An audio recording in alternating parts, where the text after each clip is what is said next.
Good evening, Ventura County residents. Welcome to this presentation by the League of Women Voters for our candidate forum tonight. We will be hearing from the two candidates running for Assembly District 38.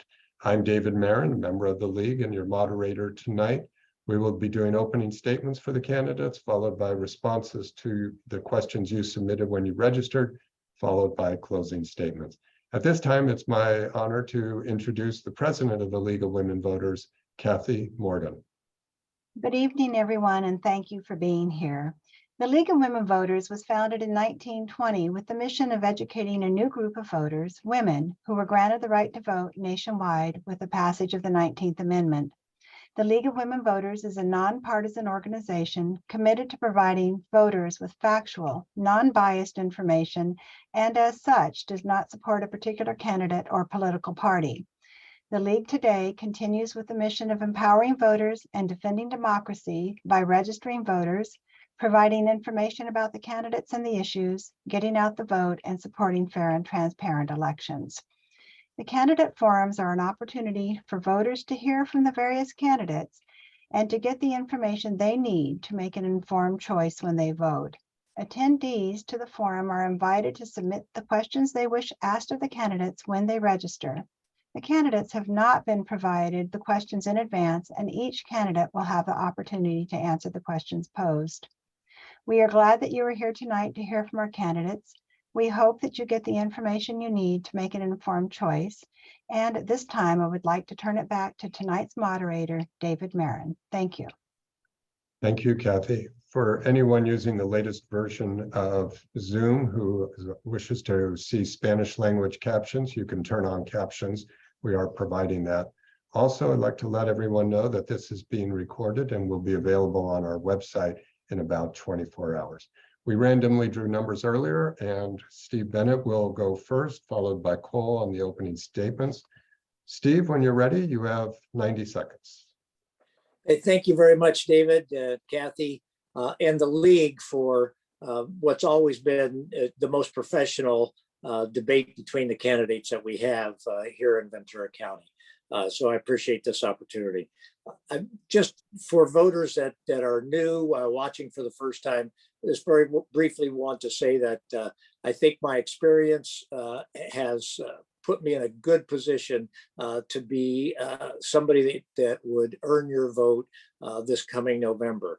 I spent 20 years as a high school teacher and administrator. I spent 20 years as a county supervisor representing Western Ventura County. And now this seat, as a result of redistricting, covers Western Ventura County. The things that I really am focused on is, number one, we don't have a great enough sense of urgency about climate change. Two, this growing income inequality is hollowing out America in so many ways. But we have to recognize we're all in this together, and we can't leave a significant portion of the population behind. And the final thing is that I want to be in the California legislature to tackle the hard problems, the water crisis that we have, the fire crisis that we have, the housing crisis that we have.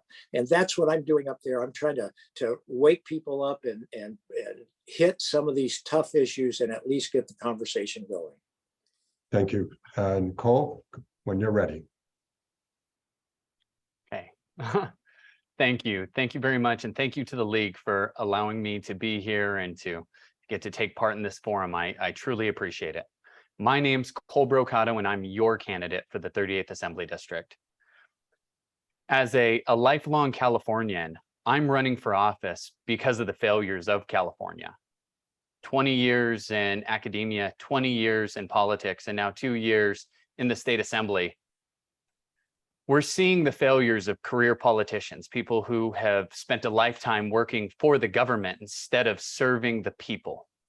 I am part of that group that has been left behind. I am here to be the voice of the working class, the mothers, the fathers, the people that swing the hammers and do those hard jobs, the people who pay the taxes, who send their kids to the failing public schools, that live by these homeless encampments, who deal with gang violence in Oxnard, who see the problems of California from the bottom looking up, in a government that has forgot that it works for us. It works for you, the people. I'm here to bring that back. I'm here because I have a hope for a revitalized California, a California that once again leads the nation, that can bring us forward with hope so that my children and more working class families can afford to stay and thrive in this great state. And thank you. I hope I can earn your vote. Thank you. Cole, we're going to start with you on the first question. David, can we do? We don't do rebuttals on opening statements, Steve. Thank you. Yes. As far as crime, and gentlemen, and to the audience, we had a tremendous amount of questions come in. I'm going to do my best to cover most of these topics, but we won't get to all of them, that's for sure. But I want to start with crime. We had a fair number of questions regarding that. Cole, there's been an increase of crime all over California, particularly in major cities. Ventura County is in close proximity to Los Angeles, which can be a factor. Please share with us your position about reducing crime and how the closeness to Los Angeles affects us. Yeah, absolutely. So I'm the grandson of a 30+ year police officer from San Jose PD, my grandfather. It is a huge issue. I'm proud to say that I'm the law and order candidate on the ballot this year. I've been endorsed by PORAC, by Oxnard PD, and many other police organizations and officers throughout Ventura County. I've gone on ride-alongs. I've gone through multiple ride-alongs in Oxnard, where we just had a 14-year-old boy who was slain waiting at a bus stop at 7 o'clock on a Monday night. We have to make criminals accountable again in California. We need to repeal Prop 47 so that this retail theft will stop. We have to re-empower law enforcement and re-partner with the community and law enforcement. The dangerous rhetoric that we have heard for years demonizing law enforcement has done nothing but embolden the criminal element. And we are right next to Los Angeles County. And there are so many policies coming out from Sacramento, including a law that would have made all of Los Angeles County a safe drug zone. Thankfully, Governor Gavin Newsom vetoed that bill, but Steve Bennett voted on it. We have to stop these dangerous policies. We have to make criminals accountable again, and we need to make our streets safe. Oxnard is a part of Ventura County. It's not part of Los Angeles County, and there are places there that my wife and kids can't walk down the street safely. Thank you, Cole. Steve, same question to you. Increase in crime throughout California. What's your position on that, and how is the proximity to Los Angeles impacting your position? Well, thank you for the question. Cole's grandfather was a police officer. My father was a police officer. I spent 20 years sort of at his feet with lots of police officers around. I feel like I have a pretty good understanding of the culture of the police community. And I have been fortunate enough to have had lots of good interactions with police officers, police departments, and support during previous campaigns. But I think you listen to some people out there, and they think that all we have to do is turn the clock back to where we were before, and we would solve the problem. And I think we all realize that failed. Turning the clock back, that was not working. The jail population was getting larger and larger. We have to be thoughtful, creative, and try to find that appropriate way to get the public to feel confident in our police departments and feel safe. And the last thing we need to do is demonize the police department. So I think that it was a huge mistake when the counterbalancing revolt to having too many criminals in jail was to demonize police. But it takes thoughtful leadership.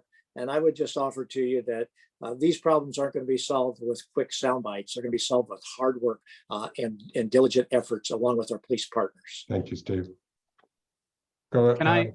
We'll do a 30-second rebuttal. Go ahead, Cole. Yeah. Again, in 20 years with the Board of Supervisors, crime has gotten worse, not better in Ventura County. Homelessness is worse, not better in Ventura County. Drug use is worse, not better in Ventura County. That you were on Board of Supervisors. You were there to work and to partner with law enforcement. None of them saw you on any ride-alongs. I went on several. We're here to actually talk with law enforcement so that they can be a part of how we solve this problem moving forward. Working class families in Oxnard want safe streets for their children. Thank you, Cole. Steve, would you like to rebut? Yes, I would like to rebut. Again, this isn't a soundbite solution to these problems. I think I brought fiscal integrity to Ventura County that allowed us to actually have more resources for public safety. I was endorsed every time that I ran for election as a county supervisor by the Ventura County deputy sheriffs. I don't think that's the sign of somebody that was big safety, but I'm proud of the fact that I Going to have to endorsements. stop you, Steve. Steve, FYI, you're breaking up a little bit. If there's anyone in your home that's using Wi-Fi, you might see if they could stop using it so you get full power. We are going to move on to the next question. Steve, you're first. Let's talk about affordable housing. In Sacramento, this is certainly an important topic. What legislation will you introduce to address affordable housing? And do you think that, or are there steps you can take to provide more affordable housing for residents? You're up, Steve. I want to point out the low income housing. We have the debate gets hijacked, and it becomes a market rate housing kind of discussion by people who profit from market rate housing. And there's nothing wrong with it, but that's not where government needs to be throwing its energy right now. It needs to throw its energy at creating housing for that group of people that cannot afford housing right now in California. That's affordable, permanently affordable, low income housing out there. And I'm really proud of the fact that just today, the governor called and invited me to his press conference tomorrow in San Francisco, where he is signing and I have a housing bill to try to help these organizations that have created permanent affordable housing out there. I also it was voted for nearly all of the housing bills in the state legislature this year, and I think that people really have recognized that there needs to be an improvement. The other thing I would point out is today I was at Fillmore, 77 units of affordable housing where the state played a major role. We came up with $17 million for many mansions and the area housing agency to create that very appropriate housing. I think it's something we all have to roll our sleeves up on. Thank you, Cole. Same question to you. What kind of legislation would you introduce to address affordable housing? And what else would you do to create housing for residents? Well, I build. I'm a construction guy. I grew up. My father was is a framing carpenter. So I know a lot about this field. California has the highest regulation of any state in the nation. They're crippling our ability to build. And also, I'd like to get back to, we need to create sustainable jobs for people. We need to not just make housing lower in cost, but make it to where people can actually work good jobs, have careers so that they can buy homes, so that they can be part of this California moving forward. We don't just need low income housing. We need better jobs, more career opportunities. People in California, people that come to Ventura County, they come here because they want to own a home. They want to raise a family. Affordable housing is a good place to start, but it's a temporary solution. It shouldn't be a permanent thing. We have to get people out of poverty. And right now, everything that our government is doing, it's just pulling money out of the lower middle class's pocket to stick it into the lower class's pocket, and it's just creating a larger lower class. I work with these people. I live with these people. This is my community. I'm paying these taxes. These solutions, again, they sound great in committees up in Sacramento, but the people that actually do roll up their sleeves, that do the hard work, that get their boots dirty, we know that these policies are toxic for the people here in California, for the working class folks. Okay. Thank you, Cole. Go ahead, Steve, 30 seconds for your rebuttal. I would like people that think the approach that we're taking to talk to the people that currently live, the 77 residents that have been able into those units in Fillmore today. The Mountain View that we just dedicated today, those people were supported by government funding, $17 million that the state put up to be able to do that. Thank you, Steve. Cole? That the taxpayers put up. Taxpayer money that you took from Californians and gave to others. And I'm all for helping people. We need to help people. I think Californians, I think Americans in general, we are extremely generous. But you put people in permanent ruts. There are certain people that need long-term help, and there's other people that just need a boost up so that they can take care of themselves. You teach a man to fish, he'll feed himself for life. You give a man a fish, feed him for one meal. Thank you, Cole. We're going to move on to the next question. You're up first. And let's move to the economy and jobs. So, Cole, how can we create more jobs in Ventura County? Do you have particular plans to help regular businesses or small businesses get back on track? Yeah, absolutely. We're a nation that is held up by small business. And if anybody saw through the pandemic year, small business here in Ventura County and all over the state were absolutely decimated. Many of them never reopening again. I'm proud to say that mine survived, but barely. We need to re-empower small business. We have to get regulation out of the way. We need to open back up our energy sector. We have great ways to bring up clean, sustainable, affordable energy here in Ventura County. We need to bring back manufacturing. We also need to do more with education so that our young people graduate from high school or graduate from trade schools with the ability to get into the workforce. I live right down the street from the base at Port Hueneme, and they're bringing in engineers, not from the state of California, not from Ventura County, but from other states, because our education here is so far behind. Our young people are not ready to jump into the workforce. We need to turn this around. We need to bring back creativity. We need to get back to encouraging the entrepreneurial spirit. We need to empower Californians who want to start businesses and help them thrive or allow them to fail should they so choose. But this heavy-handed government regulation, it's just bogging us down. We need more jobs, more career jobs for Ventura County. Thank you. Steve, same question to you. How can we create more jobs in Ventura County? Do you have a plan to help small businesses and regular businesses get back on track?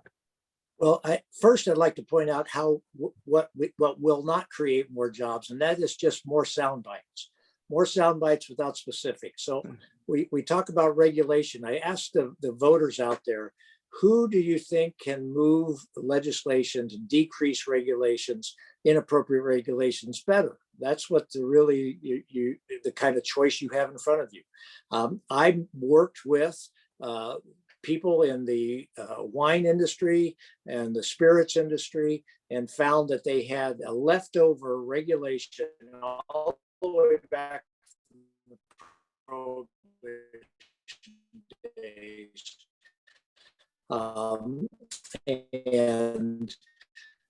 It required them to have separate rooms for their wine, coming up with great ways to create new draft beers. There were all kinds of special interests that wanted to block that kind of legislation, but I was able to move that through nearly 8 committees, get it off the assembly floor, off the Senate floor, and get it signed by the governor. Those are the things that you have to do. You have to be able to know how to make government work. And I feel like my background has certainly put me in a good position for that. And as a result of that, a whole number of small businesses are really appreciative of a change that has a real material impact on them as we move forward. Thank you, Cole. 30-second rebuttal. As someone who pays the price for those regulations, it's absolute nonsense. I have great experience in working through those regulations myself. As somebody on the construction level, we're constantly jumping through the hoops that Sacramento and California has laid out before us. Steve Bennett authored measures A and B when he was in the Ventura County Board of Supervisors, which we voted down more regulation. And he just had 2201 get killed in committee by the Democrats, which would have been more water regulation. Steve Bennett is not who you want in charge of regulation in California. Steve, rebuttal. Go ahead, Steve. Yeah, Well, thank you. Besides sound bites, it's misinformation. 2201 was not killed by Democrats in the Assembly. I did not pull the bill all the way forward so that we could work and make it even a better bill here next year. We had the votes for that. But the measures A and B, I'm really proud of the fact that I pushed and got the County Board of Supervisors to approve limits between restrictions on. Sorry, Steve. So, Steve, you are still having some intermittent Wi-Fi problems, just so you know. We're going to start with you on the next question. And the area is education, takes up the largest portion of the California budget. And this gets into some of your philosophy regarding education. So, Steve, what are your thoughts on how school curriculum is developed in the elementary ages? Do you support school choice? Do you think parents should be involved in deciding that curriculum at the younger ages? Well, certainly. I serve on the education committee these past 2 years, and education is easily the #1 focus of California. 50% of the budget is spent on education. It is the essential investment that we have to make. And we are not doing it well enough in California. We're not getting enough bang for our buck. And we have to significant improvements to get more out of the significant money. But California has moved from 48th in the country in funding on per pupil funding to 15th in the country. And I'm really proud of the fact that a huge part of that jump took place while I was on the assembly, while I was in the assembly. So you have constant, efforts to say, hey, tax dollars are not spent properly, et cetera. But the tax dollars that we do have certainly we need to emphasize education with those so that we can stay competitive, so that we can make sure we don't have growing income inequality. And moving from 48th to 15th is a remarkable accomplishment for any state, particularly a state as big and as diverse and as challenged as California is. We need every penny to try to do a better job. And then we need to get more bang for our buck with that great investment. Thank you. Thank you, Steve. So Cole, same question to you. Your thoughts about how school curriculum is developed at the younger ages? Should parents have the ability to be involved in that? And do you support school choice? I do support school choice, absolutely. Parents must be involved. I don't co-parent with the government. I'm not going to be told how to parent my children through government schools, and I wouldn't expect any other Californian to have that done.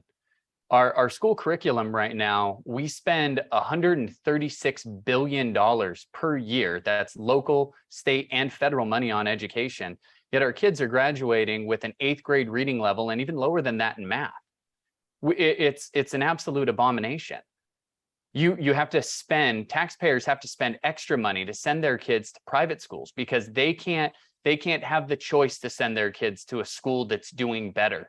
And that hurts minority communities, that hurts inner city communities more than it does anybody else. We would love to be able to throw our kids on a bus or put them in the car and drive them to a school that's doing better.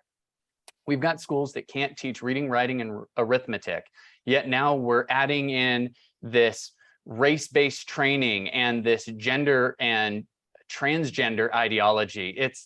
It's absolutely ridiculous. It is not the school's job to be teaching my children about sex. And I have young school-age kids. I've got a 12-year-old, a 3-year-old, and a 3-month-old.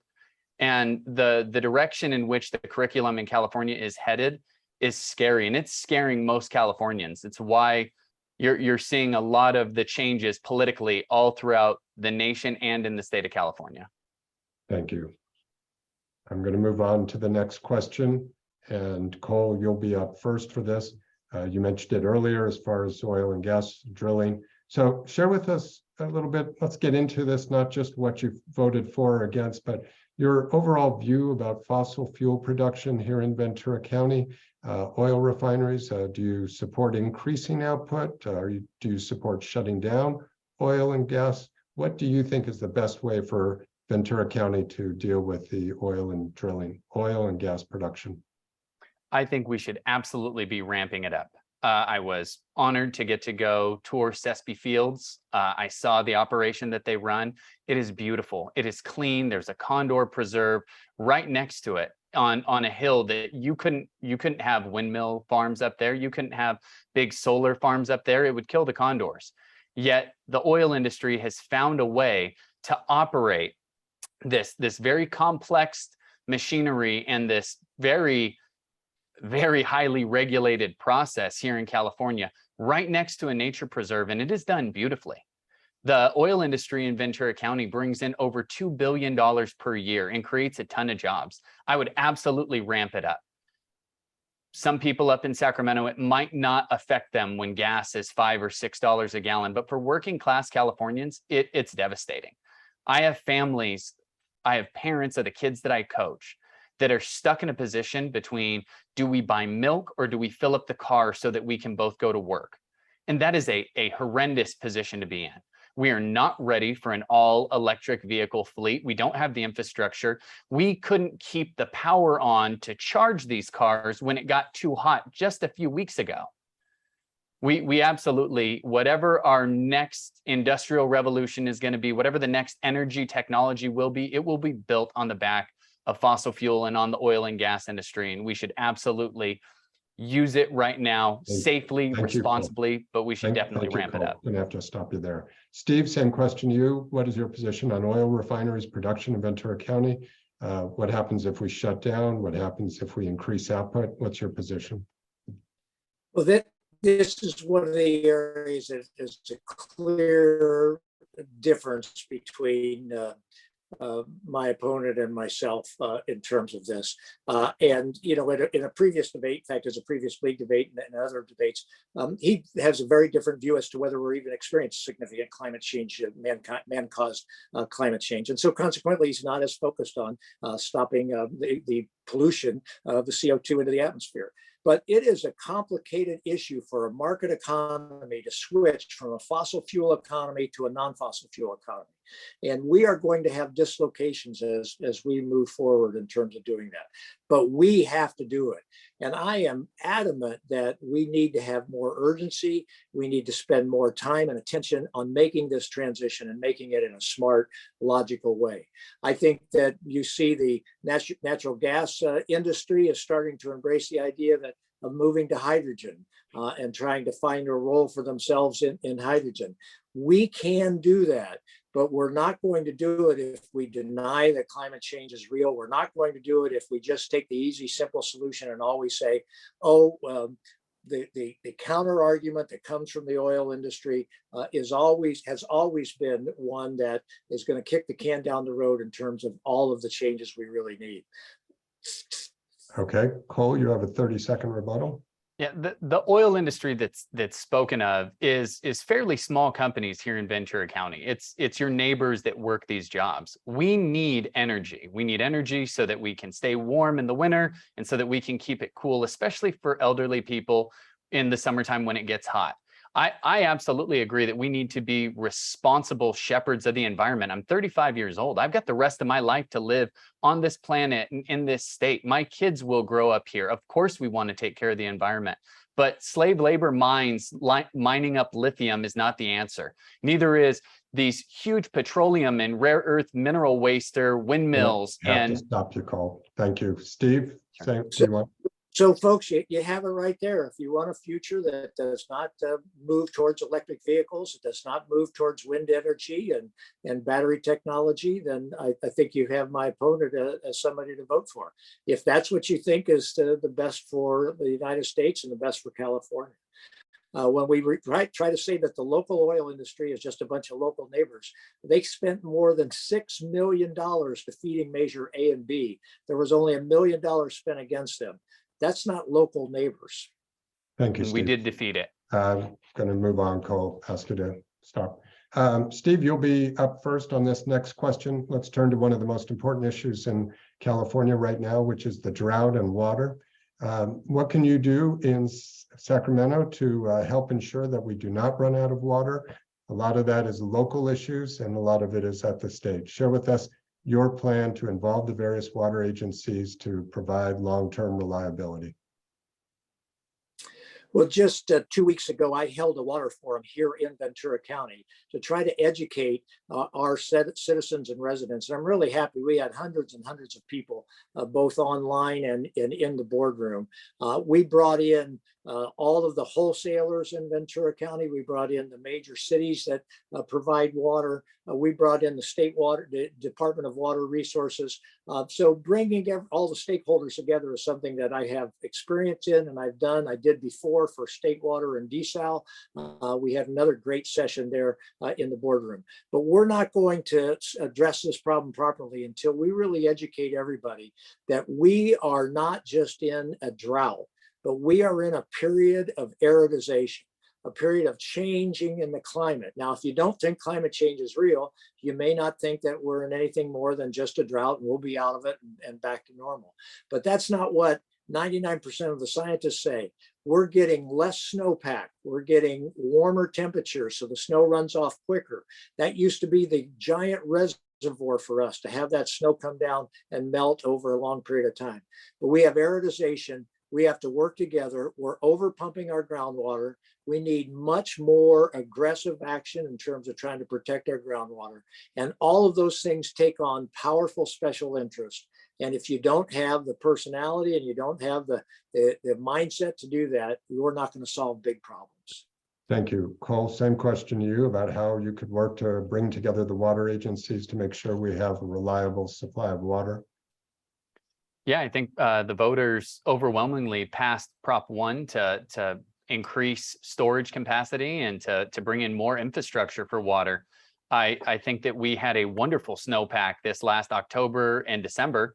It wasn't enough to get us through the time that we are right now because we didn't hold on to the water. We pumped it out. We pumped it back through the Delta to save the smelt. And that's an issue that we've had for a very long time now. Gavin Newsom just put forth a bill to finally get us around the Delta so that water can more freely be brought down here to Southern California. But we need to invest more in infrastructure. We definitely need to replenish our groundwater deposits. We need plenty of water for Californians. My issue with this whole thing is the state has been in charge of our water for a very long time, and the mismanagement has happened at the state level, and it continues to happen. All these years of one-party rule in Sacramento hasn't gotten us solutions to the water shortage issue. We can't keep throwing darts at the wall and we talk about these special interest groups. It's the special interest groups that keep suing to stop the infrastructure from being built. It's the special environmental interest groups that are blocking the water from getting to the people of California. At some point, they must be prioritized as well. How are we going to have housing if we don't have water? How are we going to be able to take care of the people of our state if we do not have enough water for them? Thank you, Cole. Rebuttal, Steve, you have 30 seconds. So if it's the state that is the problem, the Fox Canyon Aquifer in Ventura used to be so full, you could pump water out of it to a 2-story house just with the natural pressure. Now we have saltwater intrusion. We've pumped it so low. That is pumping that was not controlled by the state in terms of addressing this issue. But I think the fair question we ought to ask ourselves is, I'd like to ask Cole, do you believe we're in a period of aridization? Are we going through a period of climate adjustment and change, or just a long drought? Thank you, Steve. Cole, do you want to rebut, or should I move on? Sure. We're in a very long drought. And I think not using water and completely drying out our state is contributing to it. We can't conserve our way out of this. We need to start investing in desalination. We need to start solving this 21st century issue with 21st century solutions. Build on the infrastructure, hold on to the water that we have, refill those groundwater basins so we no longer have saltwater intrusion. These are solutions that can be met. Okay, thank you. Cole, we're going to start the next question with you. We have quite a few questions on social issues, and I can ask you about each separate one, but we don't have time. I think I'm going to use this question that was submitted, which is, share with us your overall philosophy about the role of government when it comes to the individual, to the neighborhood, to the city, the county, the region. And when you're thinking about that, there's things like COVID. immigration, sanctuary cities. Share with us where you think government gets involved and where it doesn't. Governments, the primary function of government is to protect the rights of an individual. Where my rights and my neighbor's rights, where they start to butt up against each other, there we need government. Government comes in and can play referee. We need good government to come in and call balls and strikes. We need them to protect our borders and to make sure that they stay sovereign. I am all for legal immigration. I'm the great grandchild of a grandfather that immigrated here from Mexico City. I'm so proud of my Mexican heritage and to be a part of the hardworking Hispanic community there in Oxnard. But I'm a Californian and I'm an American, and I am otherworld proud of that. We have this government that allows us the freedom to strive and to achieve things on our own. And yet heavy-handed government picked winners and losers over the COVID crisis. We masked kids and shut down churches, despite the protections that the Constitution provides under the First Amendment. We allowed liquor stores and dispensaries to be open and to remain essential. This was never within the purview of government. Government is there to make sure that our God-given rights and freedoms are always protected and never infringed upon.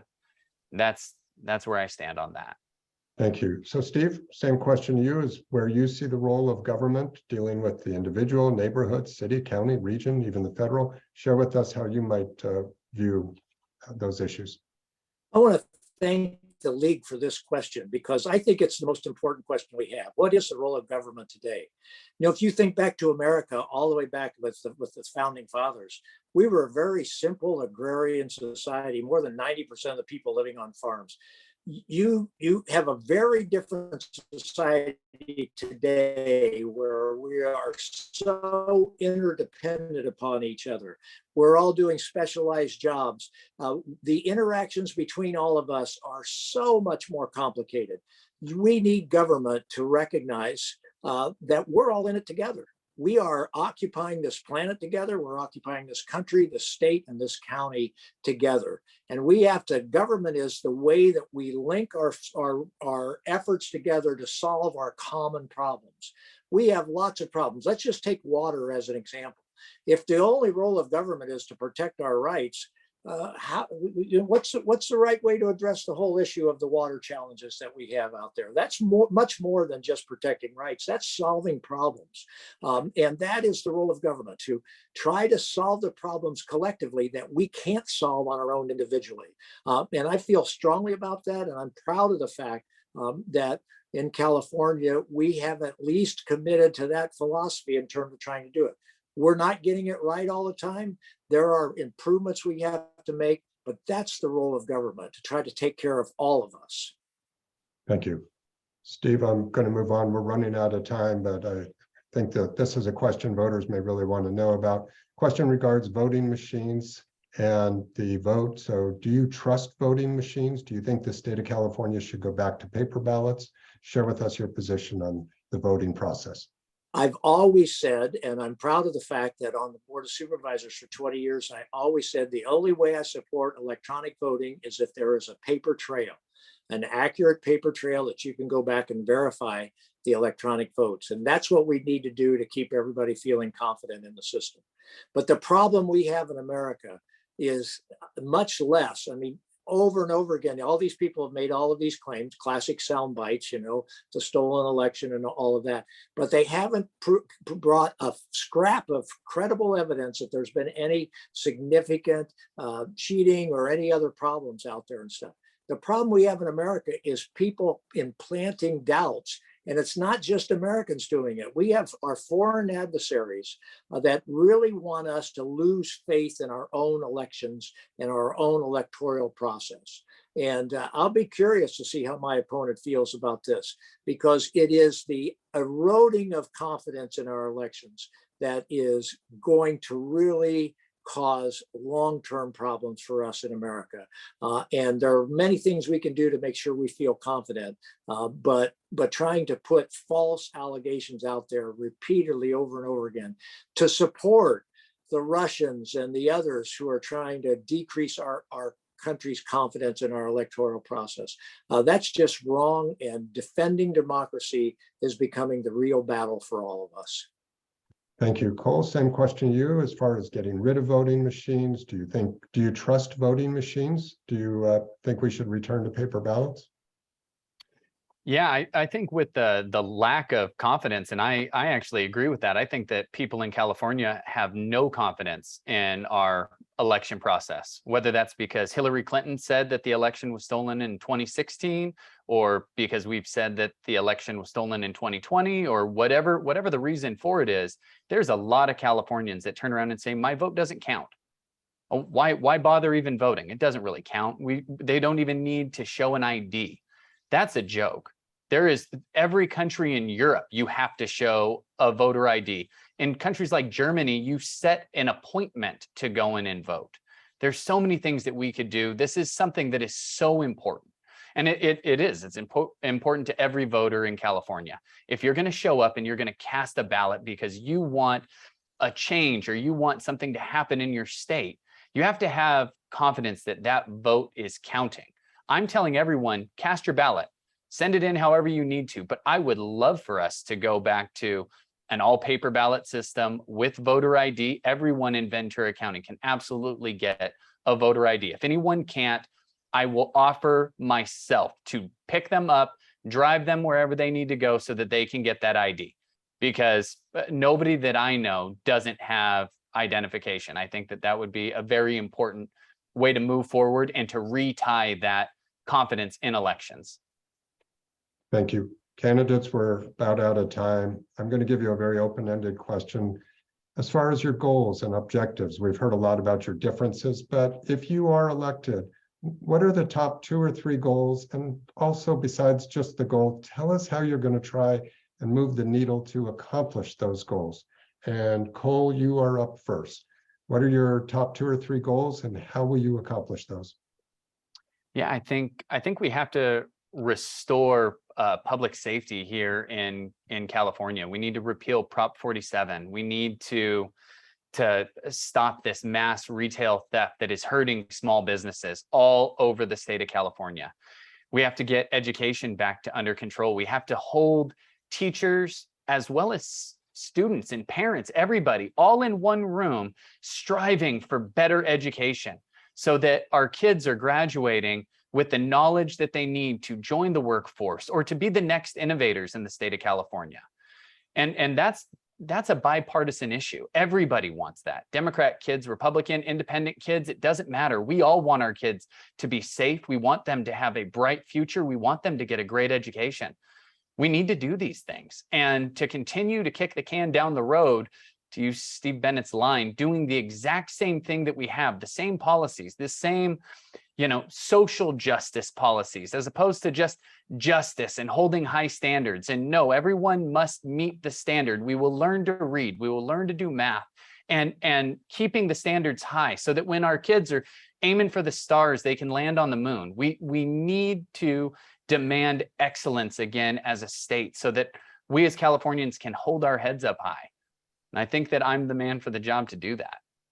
Thank you. Steve, same question to you. If you're elected, what are your goals, objectives, and how will you accomplish them? I'm gonna take one issue that I worked on and use it as an example. I think I've identified quite a few of my goals here throughout this, but this past year, I worked on one of the hardest bills that anybody can move in the state legislature. I've only been here one term, but that was, I challenged the way that we're handling groundwater pumping in California. I think everybody recognizes we are over pumping our groundwater. We're overdrafting those aquifers. We have enormous land subsidence. We had 6,000 new wells go into overdrafted basins. In the same basins, 1,000 domestic wells for low-income farm worker families went dry just in 2021. Now, the 6,000 new wells went in since 2014. That's when California finally decided to do something about groundwater pumping. But we are not moving anywhere near fast enough. So I moved that bill through 8 committees, off the Assembly floor, onto the Senate floor, off the Senate floor, had to come back to the Assembly. And quite frankly, people didn't think it would get out of the first committee. But I did that with lots of hard work, lots of conversations, and rolling up my sleeves and trying to figure out that issue. Now, we have lots of other issues. We have a crime issue, trying to figure out, we have issues with housing. We have issues with all kinds of problems in California. I'm going to work hard just like I did with water. Okay, thank you. And at this point, candidates, we are ready to begin closing statements. For the audience, I'm sorry I didn't get to all of your questions, tried to give a taste of them at least for our candidates. And with that, we are going to reverse the order that we did opening statements. Cole, when you're ready, you'll go first and you have 1.5 minutes. Okay. My name's Cole Brocato, and I'm your candidate for the 38th Assembly District. We've talked a lot about what some of the differences are and what some of the goals are. I am here as the poster child for someone who typically wouldn't run for a government office, somebody who wouldn't run for politics. I'm a working class Californian. I'm a small business owner. I'm a father of 3. I'm a football coach, and I'm busy. We've been busy. And as we were busy and as we were working hard trying to raise our families and build a future, our state was stolen away from us. Stolen away with high taxes, high crime, high homelessness, and failing schools. I'm here to do the work to get it back. I'm here because I believe in a bright future for California. I believe in a future where our kids are the strivers in the state that leads the nation, that will lead this nation forward into the 21st century, that will bring about the groundswell of change that we're looking for so that we can be proud of our state again.